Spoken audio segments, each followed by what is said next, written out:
Greetings and welcome everyone to this, our second gathering of Poetry Unbound Plus. My name is Ben Cott with the On Being Project, and I'm excited to welcome you here tonight for this event that we are doing as the On Being Project in partnership with our friends at the Washington National Cathedral. Of course, I'm eager to introduce you to our host in a few minutes. That's Pádraig Ó Tuama, host of the Poetry Unbound podcast, who will then also welcome our special guest for this evening, poet David Kinloch, who's joining us from Glasgow, Scotland. Welcome to you, wherever you are joining us from. If you are looking for a nourishing and transformative conversation with a bit of fun in it, you are in the right place. So a few words of welcome. I'm here, as I said, on behalf of the On Being Project. I'm the Associate Director of Religious Life and Social Healing at On Being. And On Being is a project that is a nonprofit media and public life initiative pursuing deep thinking and moral imagination, social courage and joy to renew inner life, outer life, and life together. You can learn more about our work at onbeing.org. And I mentioned to you where David will be joining us from. I'm joining you today from Milwaukee, Wisconsin, which is the Potawatomi, Ho-Chunk, and Menominee homeland. And just want to acknowledge that plenty of us who are here are living on lands that have histories much older than most of the current occupants. And so for you, we invite you to learn more about the native land, perhaps that you're living on. And we're dropping a link in the chat where you can find out more. So as people continue to arrive, we invite you to introduce yourself in the chat with your name, perhaps where you're located, and if there's any information on what you do or any organizations that you're a part of or how you heard of this event, we welcome you to put those in the chat. My wonderful colleague, Lily Benowitz, is conducting our Zoom choreography and will be providing updates while the chat is open. And I'll be giving some more details about Zoom in a little bit, but if you have any questions, you can reach out to them for some help. In just a moment, Lily will be putting in the chat what we call our 6 grounding virtues here at On Being. And these are things that we try to embody in conversations. We try to embody these in our time together today, later on when we have a Q&A. So we invite you to read those. You're also welcome to use them in other gatherings and spaces that you're in. We have many partners in our social healing work who do use those 6 grounding virtues for their work. So now, I've said about enough, though you will hear a bit more from me in a second. I want to welcome our colleague, our friend, Terry Lynn from the Washington National Cathedral Center for Prayer and Pilgrimage to come on and say hi to all of us on behalf of the Cathedral.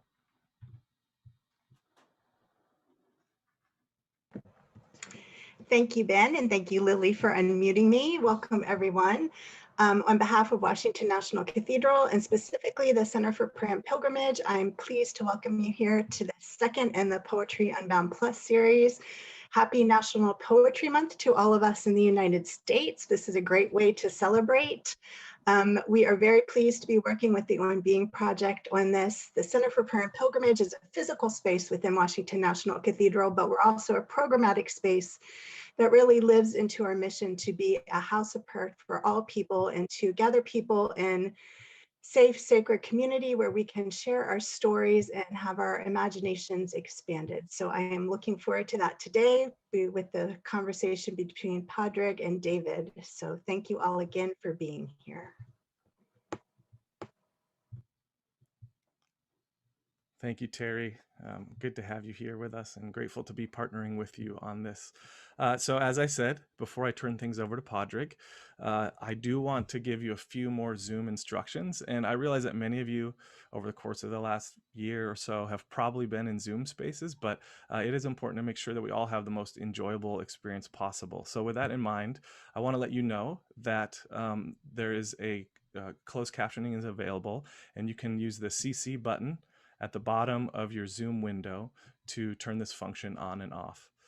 We do invite everyone to turn on their cameras if you feel comfortable, so we can see one another and have that sort of intimate experience together. But of course, you are invited to participate however is most comfortable for you. So if that means turning off your screen, if that means stepping away from your computer and just listening, you are more than welcome to do that. So we will be we will be spotlighting people as they speak, and there's a setting called it's called speaker view. So that's what we'll be using, but you can stay in this setting, or you're able to select gallery view in the top right hand corner of your Zoom screen if you want to see everyone in this room. Just so you know, everyone but the speakers will be muted during this event. Later in the gathering, you will have an option to ask a question of our speakers directly. And if we call on you, you will be given the option to unmute at that time. And along those same lines, we will have a Q&A later. So think of questions as you hear Pádraig and David talking, and you'll have a chance to share them later in the chat, but we will also make it possible for you to ask those questions over video. So at that point, I'll instruct you to raise your hand. And just so you know, if you do raise your hand and show up on video, this is being recorded for YouTube. So raising your hand is you're giving your permission to being recorded. So with that, I'm going to turn it over to Pádraig, and first we're going to turn off the chat, and the chat will open up later during the Q&A. But part of why we turn the chat off is so we can have a more sort of focused, quiet experience without any of the other noise that maybe comes with that for some people. So before I introduce my friend, I invite you to join me in taking a deep, grounding breath.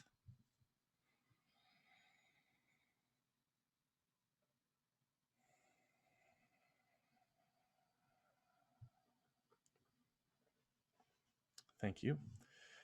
And now I want to introduce the host of our time together, Pádraig Ó Tuama. Pádraig is a poet and public theologian. He is the former leader of Corrymeela, Ireland's oldest peace organization. And here at the On Being Project, Pádraig is the host of Poetry Unbound and is our resident poet and theologian. Tonight, he is our host of Poetry Unbound Plus. Welcome, Pádraig.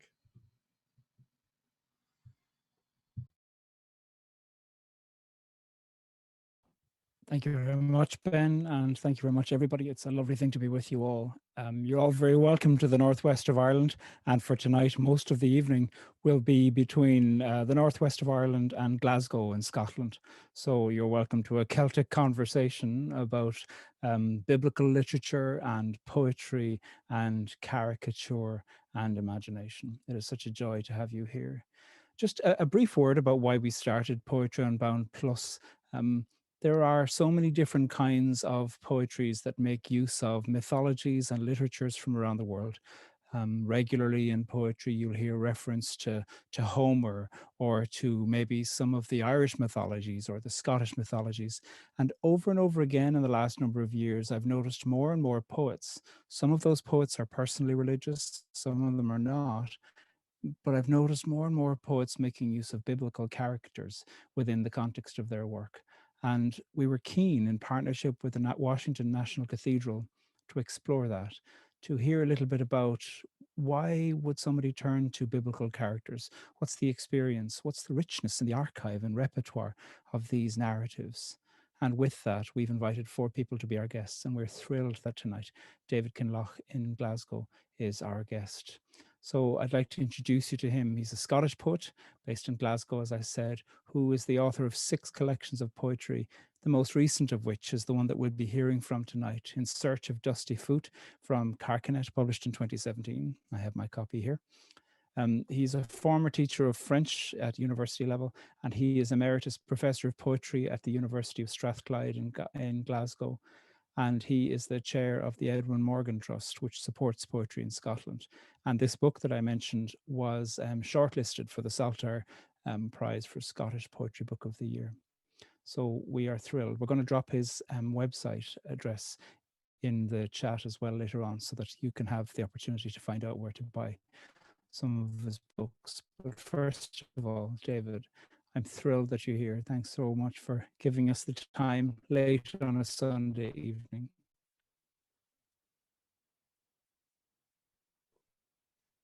Hello, Pádraig. Thank you very much for that introduction. Can you hear me okay? Yes. Perfectly. Yeah, Good. That's great. We'll get to hear a little bit about you, and we'll get to hear you reading from some of your work throughout this hour, David. But first of all, I suppose I'm curious, just as an opening question, when did you turn to poetry in your life? Was it an early thing or something that came later on? Well, I come from quite a literary family. When I was about 12 or 13 years old, I discovered that my maternal grandfather was actually a Scottish poet, a poet called William Jeffrey. I never knew him. He died in 1946. But my grandmother, his wife, was still alive, and she told me all about him. And I suppose it was discovering that suddenly, gave me a little bit of an impetus to try and find out what poetry was all about. I started reading some of his poems, which I didn't understand at all at the age of 12. And I kind of, it went from there, shall we say. And I had some good teachers at school who sensitized me to poetry. So in that respect, I was kind of doubly fortunate, I suppose. I had relatives, and I also had good teachers. And you studied French, is that right? And taught. I studied English and French at Glasgow University, and then I had to decide whether I wanted to continue with English or with French to postgraduate level, and I decided at that stage I really wanted to focus on French. It was an opportunity to escape to Paris, and of course, if you get that opportunity, you never turn it down. And so I spent a couple of years in Paris doing some research, and then came back to this country and became a university teacher. I worked all over England and Wales. Got back to Scotland in 1990, and I've been back here in Glasgow ever since.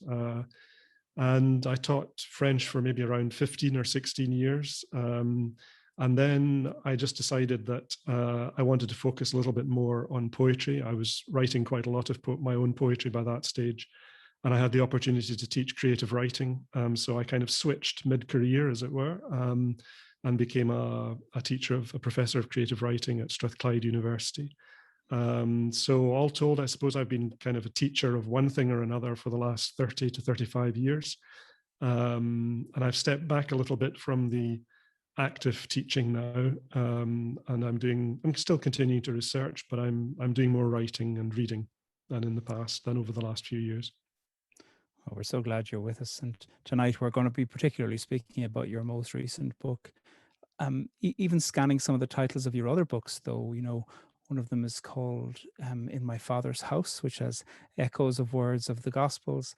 And in this particular book, In Search of Dustie-Fute, there's a section called Some Women, which is an exploration of women's characters in the Bible, often women whose stories you're exploring through new lights, as well as there's a section which we'll be looking at later on, looking at the story of Saint Joseph, husband of Mary and father of Jesus. What is it, first of all, just thinking about the biblical women's stories, what was it about them that interested you in particular? To begin with, this was actually, this project started as a commission. I was contacted by somebody who wanted to put together an anthology of, and I quote, strong women, and they were looking for a strong woman from the Bible. And so I chose, perhaps slightly perversely, Delilah, as in Samson and Delilah, and I tried to write a poem about Delilah from Delilah's perspective. Probably one of the least successful poems I think I've ever written. And in fact, it was politely declined by the editor of the anthology. So that was slightly humiliating. But the idea stuck with me, and I decided I would try and make things better by writing better poems in response to the women of the Bible. And I became more and more interested in the topic as I went along. I wrote probably 15 to 20 more poems than actually ended up being published. so it was a project that really occupied me for 2 or 3 months, and I was writing pretty constantly, and just trying to find a voice for each of these characters. Some of them interested me more than others. Some of them I found easier to ventriloquize than others. And so, yeah, it's just a kind of project that took off eventually. It kind of gathered a momentum of its own. Lovely. I wonder if you'd be able to start off by reading the Hebrew Women poem. Is there anything that you could orient people to? Are there any terminologies? I had wondered whether the Scottish understanding of tablet could be worthwhile explaining for people who mightn't know. Yes, you don't have tablet in America. Surely you must have tablet in America and in Ireland. Tablet is fudge. So very sweet, sticky, a bit like toffee, but better than toffee. There's a slight crumbliness to it. It's good stuff. It's sweet stuff. So this first poem is called "First Letter of the Hebrew Women to St. Paul." As you know, St. Paul was in the habit of writing quite a lot of letters to people in the early Christian churches. It was a period when there was quite a lot of dissension. People were trying to make up rule books and decide who to follow. I just thought it might be interesting to hear what the women would have to say in response to St. Paul. So this is really the Hebrew women talking back to St. Paul. Hebrew women, apostles of Christ Jesus to Paul, alleged saint, notorious scribbler, grace to you and peace from God our Father. Now look here. Adam could have said, no thanks, or apples disagree with me. He didn't. He had a bite as well. So he was deceived, just like Eve. We're equal and get used to it. We washed his feet, made his tea, stood under the cross. Where were you? On some road to Damascus. Useless. Chapter 2. This new covenant is all very well, but we have a soft spot for the old one. That tabernacle had our best candlesticks in it, a gold jar with jam by manna and a lot of tablet. We want it back. You promise this and you promise that. Be quiet. Let the hidden person of the heart speak out. Chapter the last. Every Tom, Dick, and Harry's given hospitality at yours in case they might be angels. Fine, but haven't you noticed the spinning saucers we've got above our heads? Faith is a stubborn doubt before what you despair of, and the conviction of things you can see with your own two eyes. Thanks very much for that beautiful reading of the poem, David. I'm curious, when you take on a voice like this, like you called it ventriloquizing earlier on, are you ever surprised at what you hear coming out from your imagination or from your writing? Yes, and I think that's absolutely essential. If you're not surprised by that voice, then I think it probably means the voice isn't working, because it's not your own voice, it's a stranger's voice. And I think that's in a sense, that's what you're trying to do when you write any poem. You know, you're trying to open a space in language for voices to come through. Inevitably, aspects of your own voice will be there, but if you're in a process of genuine discovery, then you'll hear the accents and the voices of other people, other entities, other creatures, other spirits. And I think it's the same with these particular poems. Yeah. Were there any particular parts of the voices of the Hebrew women that struck you particularly surprisingly, David, in this one? I was surprised by, I think probably I would say, well, what struck me most about the Hebrew women really is their practical side. You know, all the men in the Bible, it's all a bit Hollywood. They're either having visions or praying rather loudly. But these women, it seemed to me, were very down to earth, And I was quite struck and surprised, perhaps, by the sharpness of their voices. And I tried to get that quality across. It's a poem that uses comedy and humor, obviously, but I wouldn't necessarily describe it as a comic poem. It has a serious core to it. Yeah. It's almost like there's a voice of protest or a corrective in it, really. In the Yes. midst of the humor is almost a survival tactic for people who have to put up being put in their place. Yes, that's right. I mean, I think for me, the kind of key line really is in the third last stanza, "Let the hidden person of the heart speak out," which is, of course, a quotation from St. Paul himself, I think in his letter to Peter. That's a line that really stayed with me throughout the writing of the collection. Sometimes it's quite difficult to relate sometimes to the idea of spirit, to the, we have this kind of idea of something that's not material, that's kind of floating around there in the ether.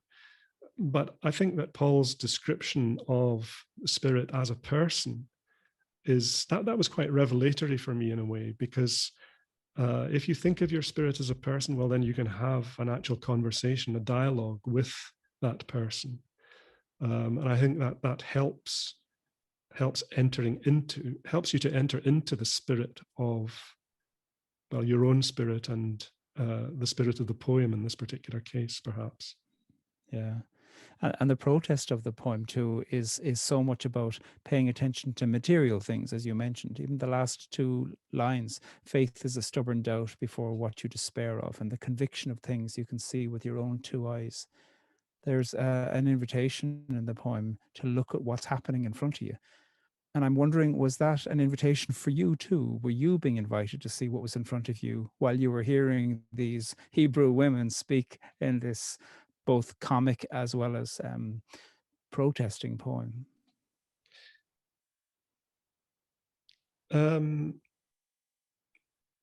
Yes, I mean, I think it relates to what we were talking about previously. I'm trying to create recognizable human voices, and trying to meld them, trying to weave them into my own voice as well. And maybe that involves remembering things about people that I've met, and that I'd perhaps forgotten about, and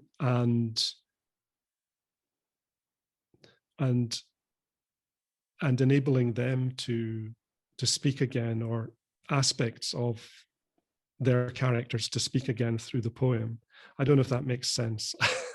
Yeah, I mean, it's intriguing because clearly you are having an imaginative connection with these women, but also creating a literal connection with voices of women from your own life and voices of your own life too. So there's a certain kind of gathering together of multiple voices that are all being made manifest here. You've put it much more eloquently than I have. I wonder if you could read Ruth as well. We're going to stay with some of these poems from women. Sure. The voices of women. Okay.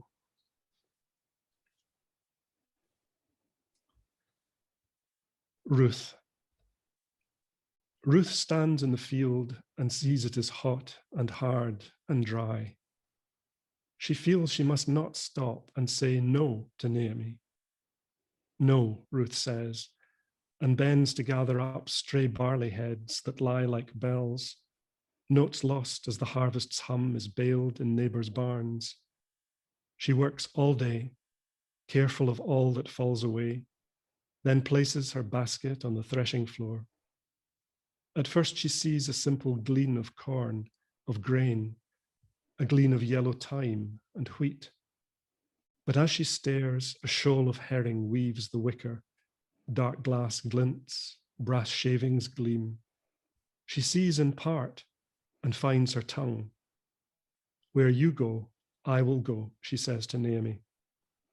She turns to the owner of the field, proposes marriage, feels the kick of David jump up the weir of generations, the king who will love Jonathan, and the endless line of women who will give birth to God. This poem is in quite a different register to the first one. You know, the first one that you read from the Hebrew women writing back to St. Paul is quite a protest poem. But this one, you really have gone in almost in a summative way to the story of Ruth and narrated something from within. You're not pushing the edges of the story the way you were with the Hebrew one. What was it in this one that made you so curious about Ruth and so curious about staying within the story as it's received from the biblical narrative? Well, I mean, as with all of these poems, really, I'm trying to create mini dramas. And one of the things about Ruth's story is that it's quietly dramatic. And the way I tried to do that in the poem really was to conflate the two key scenes in the book. The first one is, of course, the moment where she says no to Naomi. No, I'm not going to stay here. I'm going to come back with you. I'm going to accompany you on your journey. And then the later scene when she effectively proposes marriage to Boaz. And so I tried to orchestrate the poem in such a way that it's almost as if those two moments from the same story are happening simultaneously. And I also wanted to show how Ruth is future oriented. She's pointing towards the future. She'll become a mother. One of her descendants will be Jesus. And I felt probably the best way to do that was to reach beyond the book of Ruth itself, and to take passages, other well-known passages from the Bible, and use them metaphorically.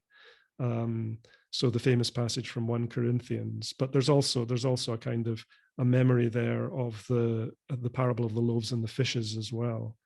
And I think that kind of central metaphor helps to open up the story of Ruth to those other important moments that lie in the future.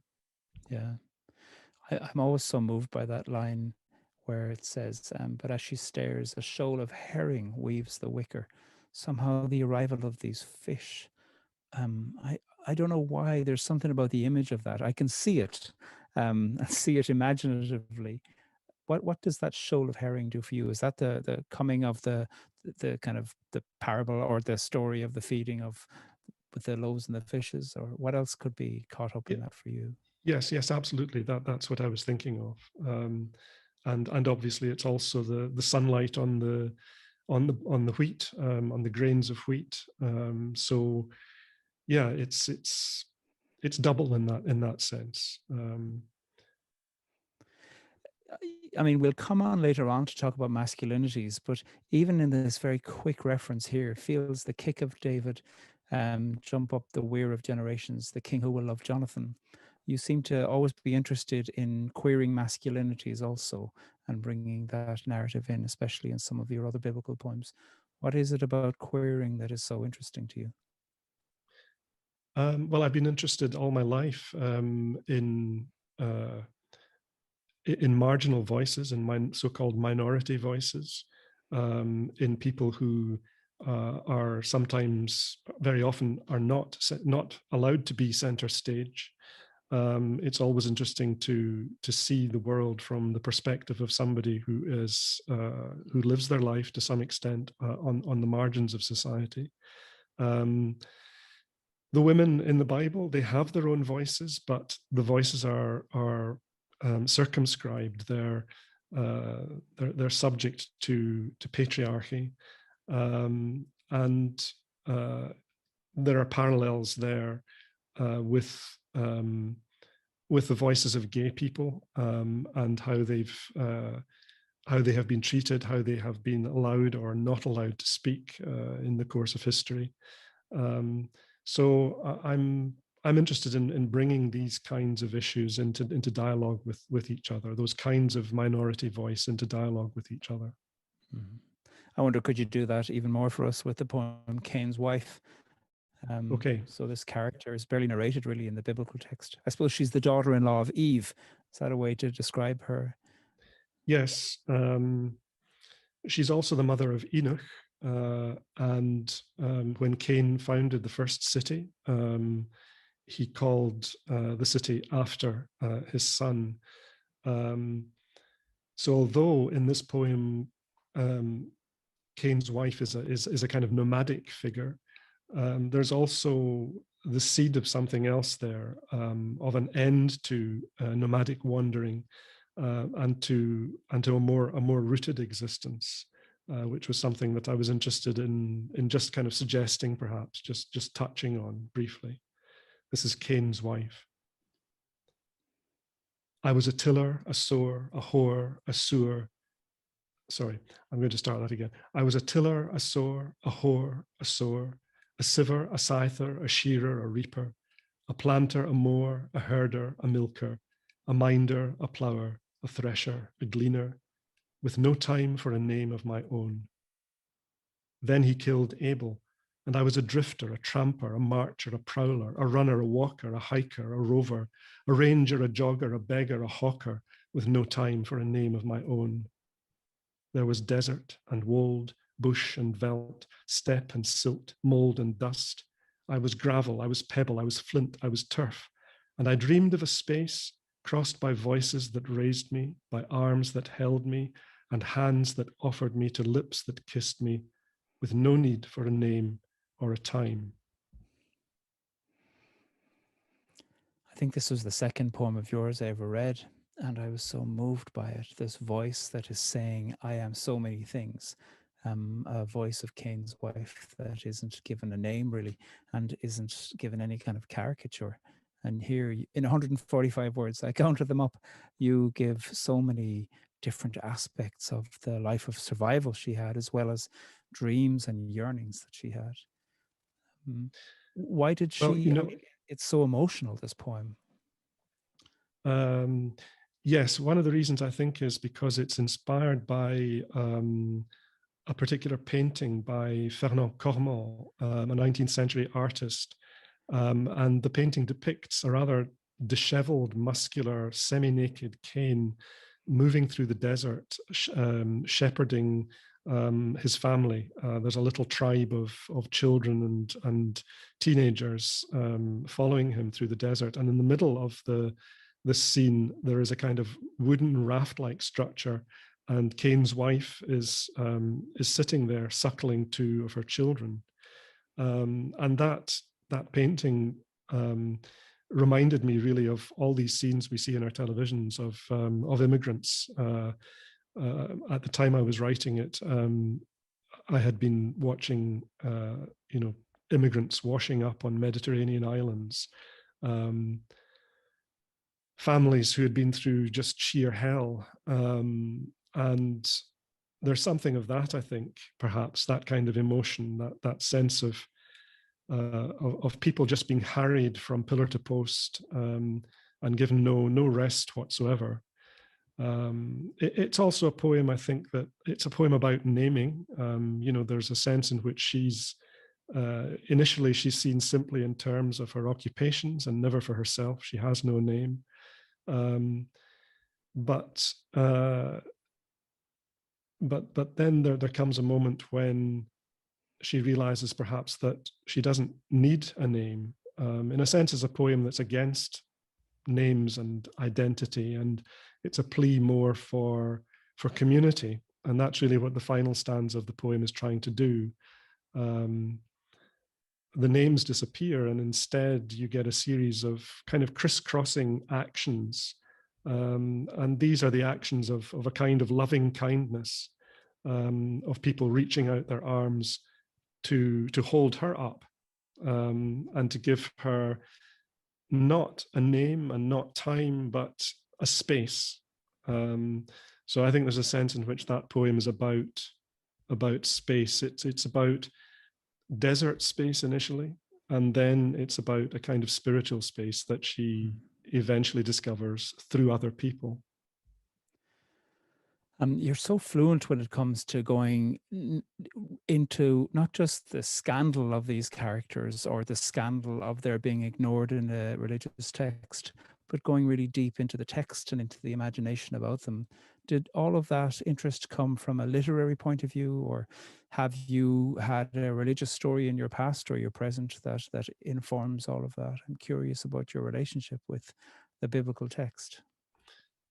Well, the Bible has been both a book of faith for me and also a source of inspiration, a source of literary inspiration. Currently, I would describe myself as agnostic. And I suppose you could even think of this sequence of poems as a kind of testing of my own agnosticism.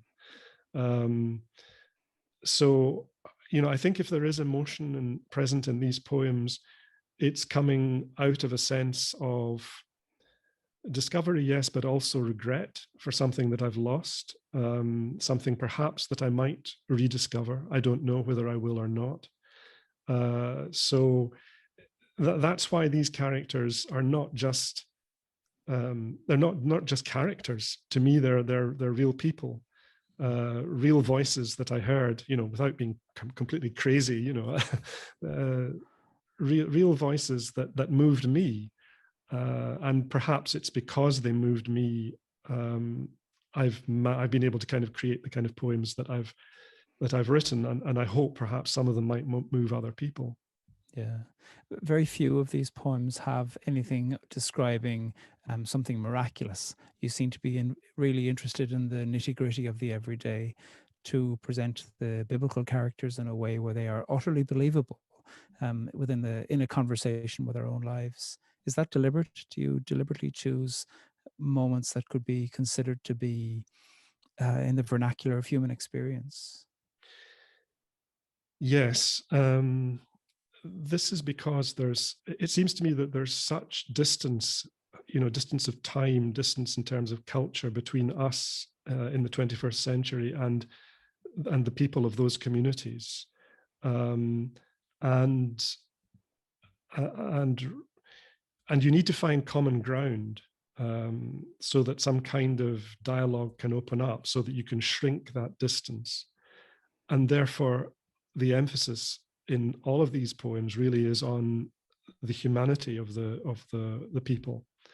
I'm not writing sermons, I'm not writing homilies, I'm writing little dramatic monologues mostly, and trying to make these people as believable, as real as possible in the present moment of reading about them. And my hope, I suppose, is that if people have enjoyed the poems, then maybe they might go back to those stories in the Bible. And it's at that point that there will be an encounter with the divine, with the extraordinary. I don't really feel that I have access to those moments of extraordinariness. All the extraordinariness is in the Bible, and I can only offer an avenue of approach to that. And could you say a little bit more about that loss that you spoke about? About what, sorry? That sense of loss that you spoke about, as you said that you might be approaching these from an agnostic point of view, and that maybe an undercurrent throughout some of these poems is a certain sense of loss. Is that the loss you're talking about, the loss of a sense of faith? Yes, I think so. I think, I'm not sure. I think probably all my poetry is about loss in one form or another. I hope that doesn't mean that it's dreadfully boring and serious and po-faced. I try not to make it like that, and that's why so many of the poems in this little collection approach things through a vein of humor. But poetry for me is a way of trying to recapture things that I've lost, emotions, sometimes people. That was the case in when I was writing about my father in my father's house, which is really a kind of extended elegy. It's the case in relation to my first book of poems, which was an extended elegy for a friend who died of AIDS way back in the 1980s, in the late 1980s. So yes, I now that you ask me that question, I suppose it makes me realize that in a sense that's what an awful lot of my poetry is about: loss and trying to come to terms with it. And the poems are a kind of frame, like a picture frame, that you put around that moment of loss, and that helps you to cope with it a little bit better. I've got one more poem I'd like you to read, and got a couple of questions for you about that. But just right now, we're going to open up the chat so that folks can put in a few questions to the chat, so that we can have some ready. Because after this next poem and a few questions from me, we're going to hear from folks in the audience. So I'd love it if you would read number 9 from Joseph's Dreams. It's called St. Joseph's Dream. Maybe even before you turn to that, what drew you to Joseph as a character? Excuse me. The sequence Joseph Dreams was written after Some Women, and I would say it's a much more, despite some of the things I've been saying about the collection, it's an even more personal collection. Yeah, I'll just read the poem and then maybe say something about it after it. St. Joseph's Dream. In all the pictures, I'm sleeping, dozing on a rock, snoring by a candle. She, of course, got to shake hands with the angel. I woke with a kind of boner I haven't had in decades and expected a larger life, less falling asleep on the job. I've dreamt each big decision, the move down south to Egypt, the sideways turn to Galilee. The boy dreams too. Just to look at him, though, I can see I don't feature in his. What use are dreams, really, if you're the one asleep in them?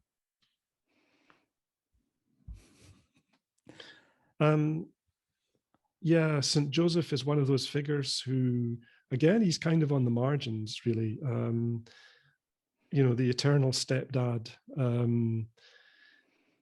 somebody who's always dreaming, somebody who's perhaps, in a sense, a little disappointed, perhaps. It's difficult to imagine what his feelings must have been. He's continually forced to play second fiddle in a way. The whole sequence really is a kind of exploration of childlessness in a way, childlessness. I don't have children. That's one of the regrets of my life.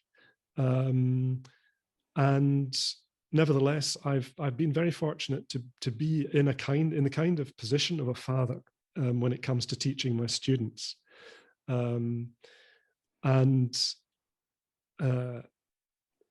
a tremendous privilege, to be a kind of midwife to kids who are trying to write poems for the first time. And they are very grateful to you. You know, students are often very, very grateful.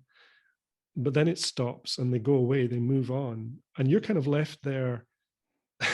You want more of that gratitude from them. There is another kind of a sense of loss there as well. And of course, that's as it should be. That's natural, it's inevitable. So I suppose the whole sequence is a way of exploring different kinds of paternity and different kinds of paternal loss as well.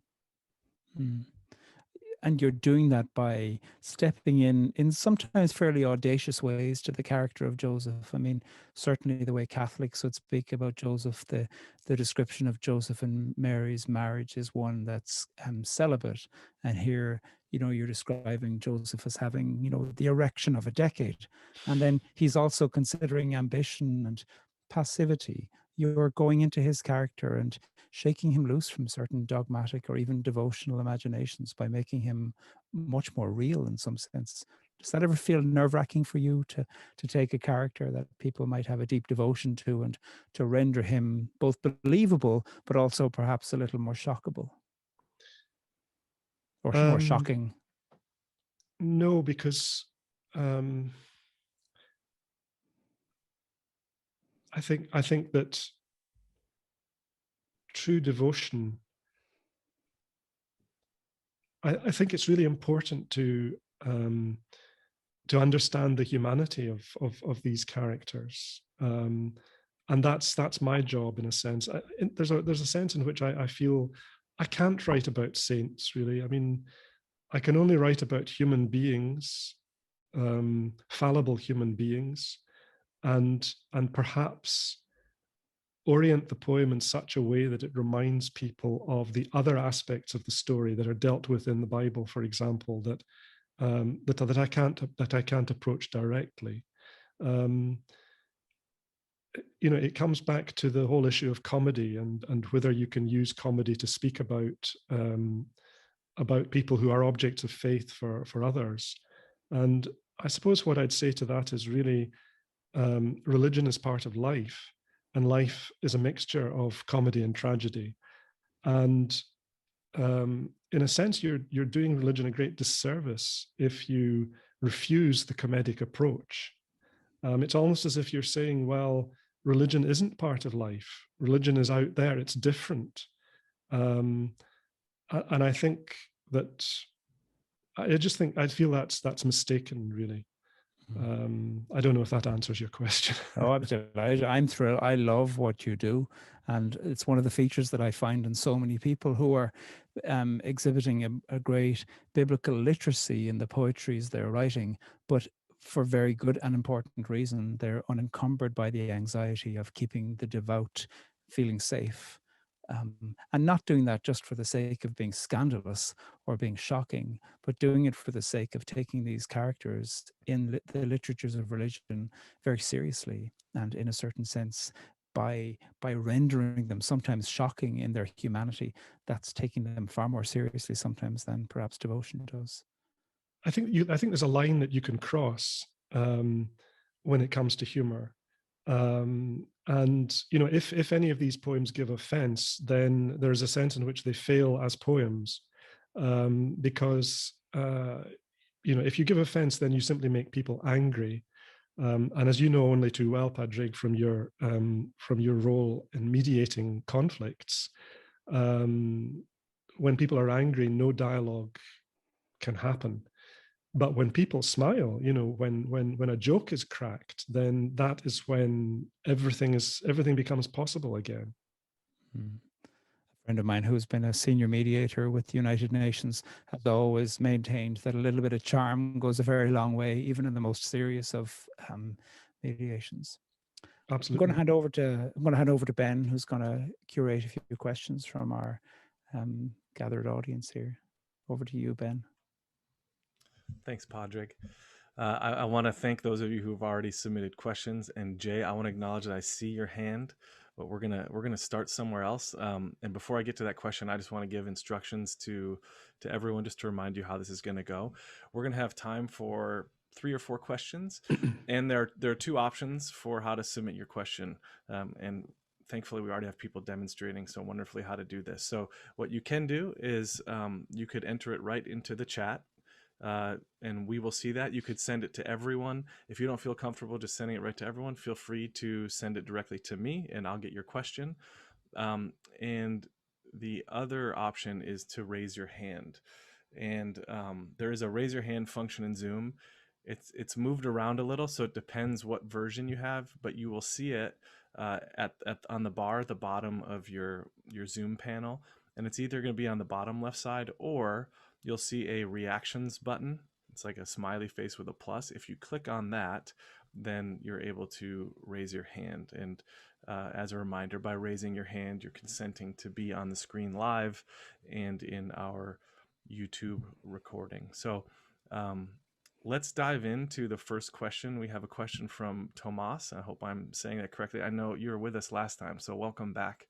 And I'll just read this, David. So it says, firstly, David's reflection on his own poetry in contrast to the extraordinariness of the Bible reminds me of the line from John O'Donohue, "May your prayer of listening deepen enough to hear in the depths of the laughter of God."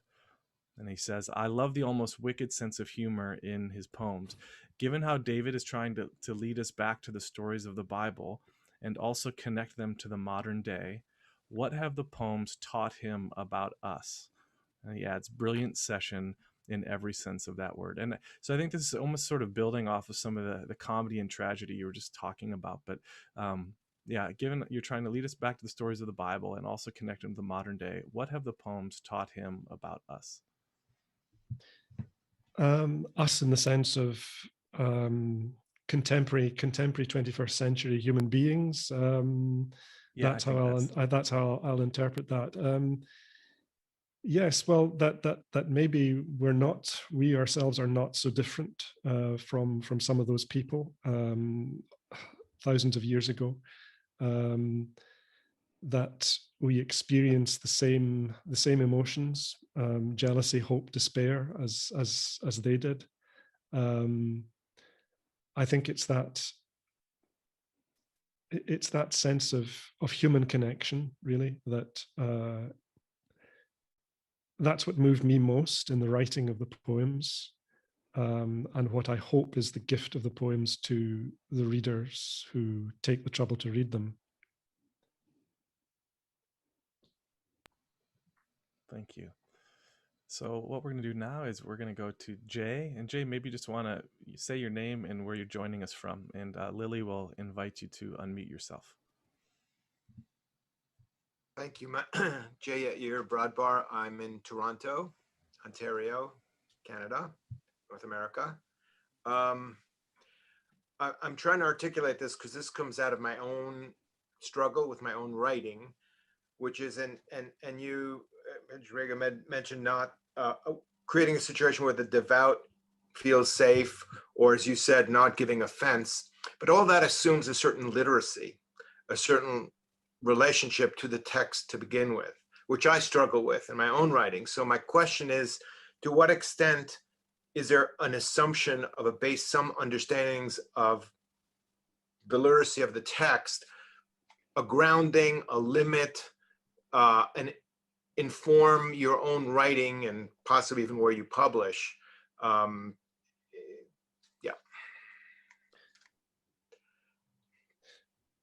So, yeah, I mean, I don't necessarily, I was about to say that I'm kind of assuming that there is some level of knowledge of the Bible there for people in order to really fully follow the poems and to get something out of the poems. But I don't think I would say that, actually. I hope that the poems are written in sufficiently interesting a way. And I don't mean that necessarily simply in terms of the subject matter, but in terms of the technique, in terms of the artistry, in terms of the skill, in terms of the acoustic dimension of the poems. I hope that there's sufficient stimulus there for people to actually want to find out more. I've always thought of poetry as a process of research, of discovery, and I hope that the poems are written sufficiently well to stimulate people to go off on their own voyage of discovery, and hopefully that will take them back into the biblical text. They are forms of rewriting, and in that sense, they participate in postmodern. They're postmodern, really, in a way, aren't they? Really, they're interested in if you're speaking back to the center, if you're interested in critiquing the traditions of the culture in which you have been brought up, then inevitably there's a process of rewriting takes place. Yeah, I'll stop there. Thank you. Thank you, Jay, for your question. I'm wondering if anyone else wants to raise their hand. Got a question that you're eager to ask?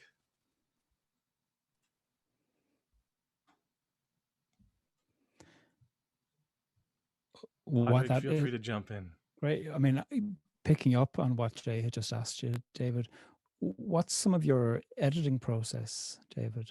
Do you have a specific thing that you do with editing? Do you leave things distill for a while, or How do you go about waiting until a poem is matured enough that you think it has its own voice? It's changed a lot over the years. Initially, I wrote everything in longhand, and it would be a process of scribbling and crossing out and shoving bits of paper in drawers and revisiting them in the fortnight's time. Now that we have these wonderful computers, Macs and stuff like that, I find that I write directly onto the screen. Which has its downside as well, because it means you lose an awful lot of the first ideas that you have and then cross out. I don't try to save that material anymore. And so the poem just goes through a series of kind of on-screen drafts, and eventually I end up with a version that I'm happy with, at which point I send it to a couple of close friends who tear it to shreds, and then I start again. Everybody needs those friends. Yes, absolutely. Yeah. Ben, I see there's more questions that come in, so back to you. Yeah, thank you. So after this, I'll just say, everyone, if we'll have time for one more if anyone else wants to jump in, but I'm going to kind of combine a couple of these questions. Suzanne asks, who fascinates you most from the Bible and why? And then Anne is wondering if she said she'd love to hear Mary Magdalene's voice via your listening heart and brilliant craft, and wondering if you have a poem that features her. So I'll put that in there, and then I'll add myself. Is there a character from the Bible that you're sort of you've been wanting to write about, but maybe you just haven't been able to figure out how to do that yet? So any of those questions about characters in the Bible and your desire to bring them to life through poetry. Well, yes, I do have a poem about Mary Magdalene, which is actually in that sequence. I could read it if you wish. I don't know whether there's time to do that. But otherwise, in terms of characters, yes. Jesus of Nazareth crops up in quite a lot of these poems, but he's a kind of bit player in them. And for pretty obvious reasons, I would like to be able to talk, to speak, to write more directly about that particular figure. I haven't as yet had the temerity to do that. Maybe I will one day, I'm not sure. I was thinking about books of the Bible, and I would say that probably, it depends what kind of mood I'm in. If I'm in a kind of Hollywood mode, then I love Genesis, just because there's so much going on there. It's pretty epic. But if I'm feeling more quiet, more reflective, then yes, the Book of Ruth is really important for me. And I love the Gospel of St. John, partly because I think you get a real sense of John's own character coming through that particular gospel. Yeah. Thank you. And I'm sure that everyone would love to hear the Mary Magdalene poem. I will be the bad guy and saying, we have sort of permissions and agreements to read certain poems tonight, so we're going to be sticking to those, but I encourage you to buy David's work so you can encounter his other work, and we'll be putting up a link to his website later so you can discover the Mary Magdalene poem. So we'll ask this question, and this will be our final question. I want to thank everyone for your questions. And Pádraig, after David answers this, you can just jump right in with some thoughts. So the question is, if I can find it, after the experience of rejection when you submitted the Delilah poem, did you ever struggle with the role of gender and your position as a man writing about women?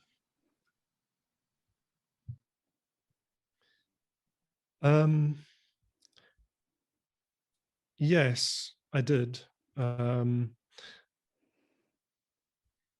You're not the first person to ask me that question. I think it's a legitimate question to ask. I would say two things in response to that. First of all, I believe very strongly in the imagination. And I think that if men simply wrote about men and women simply wrote about women, the world would be a very dull place. I think that part of the whole process of being an empathetic human being is trying to put yourself in somebody else's skin and to try to see the world from their perspective. And if my collection is, my collection is an attempt to open up a dialogue between women and between the patriarchs that circumscribe their life, their lives to some extent. It is a form of speaking back. I'm a gay man, and I have frequently found myself being looked down upon by straight people. Fortunately, it hasn't happened very often, but I found myself in difficult and awkward situations of that kind. And I feel, therefore, I have some knowledge, perhaps, of what women have experienced in terms of the way that men sometimes look at them. I don't believe that either of those positions gives me full permission to speak from a woman's perspective or a woman's point of view. But I've done what I've done, and I'm prepared to be judged accordingly. Thanks, David. Kind of building on that, I'm curious, because you do tread the line or hold the space between not being interested in causing offense, but also you're not writing poetry for the purpose of devotion or dogma, certainly, or homiletics. What for you is the discipline of looking at biblical characters in a way where you can see them in their humanity? I'm sure there's some people who are in the room or who'll be listening later on whose public work is the opening up of a text, maybe in a homily, and they might be curious about how it is they could that they could begin to see characters a little bit like how you do.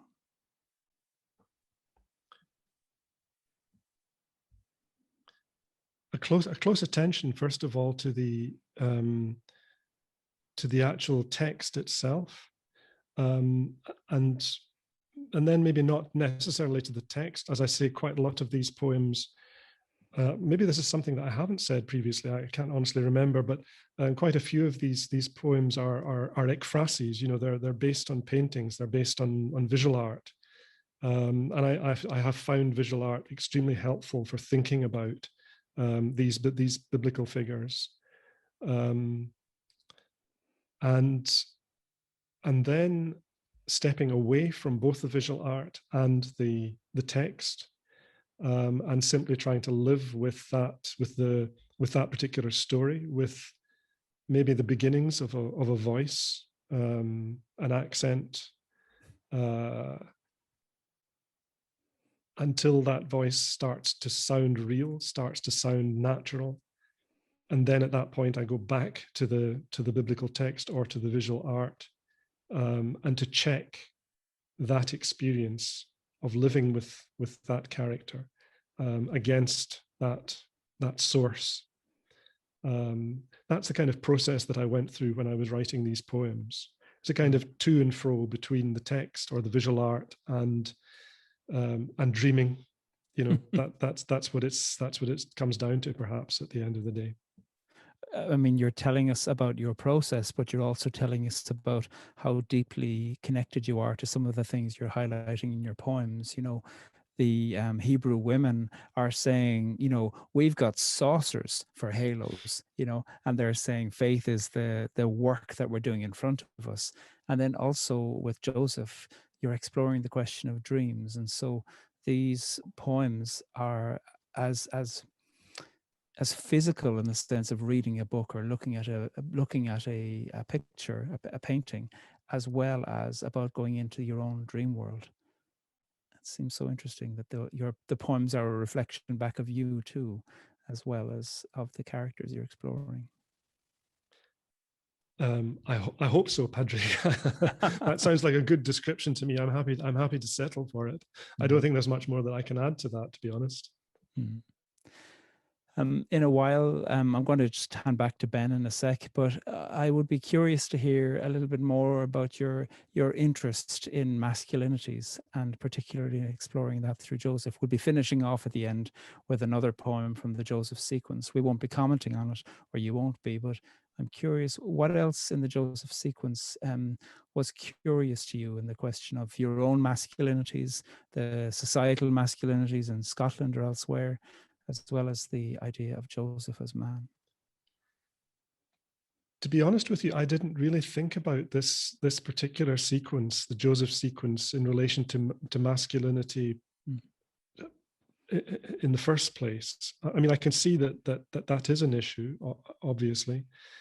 It was much more the whole business of fatherhood, the relationship between a father and a son, a father and an absent son to some extent, or a son who's physically present but spiritually elsewhere, and in that sense kind of disconnected from Joseph.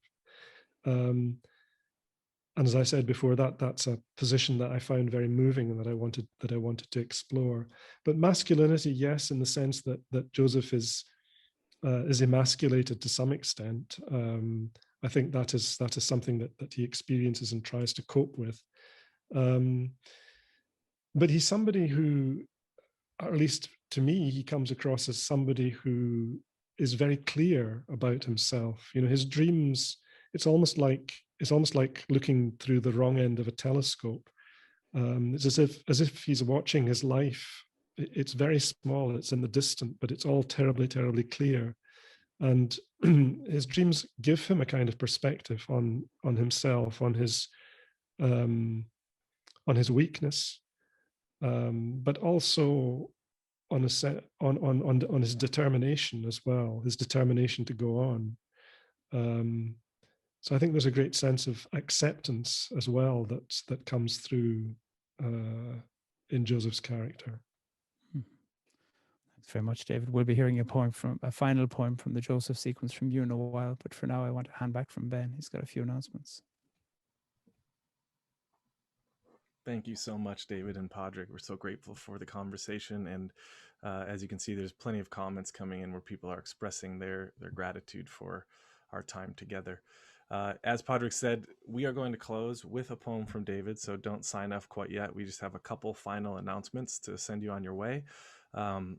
The first one being on behalf of the On Being Project and the Washington National Cathedral. We give you a heartfelt thanks to all of you for attending, for your presence, for your questions, and even the questions that maybe you couldn't quite articulate yet or we didn't get to. Thank you for all of that. Lily will be adding a short survey to the chat for you to let us know what you thought of this gathering. And this is a way to let our social healing team know who you are and how we might serve you in this moment. So we really encourage you to fill that out. And, that's a great chance to connect with us. Keep an eye out on YouTube for a recording of this conversation that you can share with your friends. You can find it both on the On Being Project's YouTube channel as well as the Washington National Cathedral's. And this is some really exciting news you want to make sure to be aware of, that just over 2 weeks from now, on April 26th, season 3 of Poetry Unbound, the podcast, will be coming out and featuring 8 weeks of new poems that Pádraig will be discussing and interacting with, much like the kind of conversation that we've had here. And our next Poetry Unbound Plus is on Sunday, May 2, with poet Lorna Goodison. And you can find registration info through On Being and the Washington National Cathedral. And just like these events, it will be available on YouTube after the live conversations. So again, thank you for being here. And with that, I'm going to hand it back to Pádraig. Thanks very much, Ben. And David, I'd love it if you'd close off by reading another dream from the Joseph's dream sequence. Sure. Another dream. Sometimes I dream my dreams are simple palimpsests of sun through cloud. But in my dream, I may not dream of dreams, and the sun is a perpetual light switched on so I can act in this strange gilded world where rulers work as terrorists and hunt my perfect son. Flee into Egypt, voices say, or rest here, dream here, where the water is pellucid as the voice that speaks my dream. I wake, but the dream continues.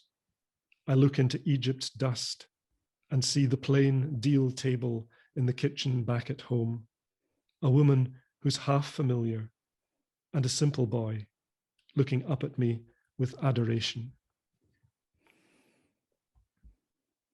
David Kinloch, many thanks for your gift and for your time and the generosity in reading these poems from this magnificent book. We're so appreciative of all that you've given to us. Well, thank you so much for inviting me. It's been a real pleasure. And thank you all for your extremely interesting questions. It's made me think more deeply about my own poems. So thank you very much for that gift.